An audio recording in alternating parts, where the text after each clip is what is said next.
anybody that's human knows, you know, some days you have it and some days you don't, and you want to be able to be more consistent all the time. You want to be able to get up in the morning and feel like every day is going to be your best, and you need somebody to help monitor that, those feelings for you.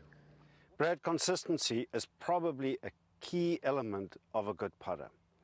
Now, how do we get more consistent? And I think you've been a very consistent putter all your life, and I think the reason for that is because you probably used bigger muscles as opposed to smaller muscles. Well, I think you're right, Marius. One thing I would say is I do use, when I grip the club, I do use my fingers a lot. I like to feel like I have the grip of my putter in my fingers, but from there on, that's where I get my feel.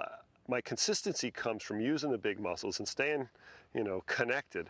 And I feel like it's really important to have my arms, kind of close to my body, that they're not splayed out and moving all around. But I think once you get a good grip and good setup, it's more your big muscles than your little muscles. Okay, so the big muscles is probably not the shoulders, it's probably the core muscles turning the shoulders around the spine. Is that what you...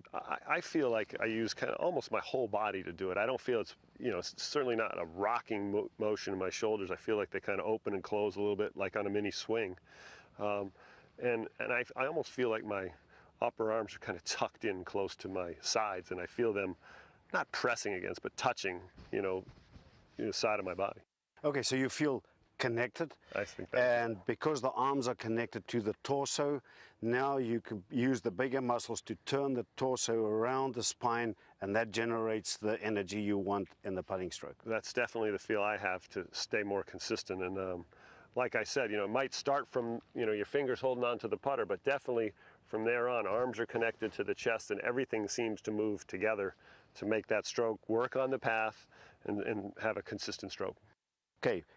Consistency is therefore being connected, using the bigger muscles, move away from using the arms and the hands. There's a lot of muscles here in the arms and the hands that you have to coordinate. It's better to concentrate on the bigger muscle swinging the club. Absolutely. That's the way to be a consistently good putter.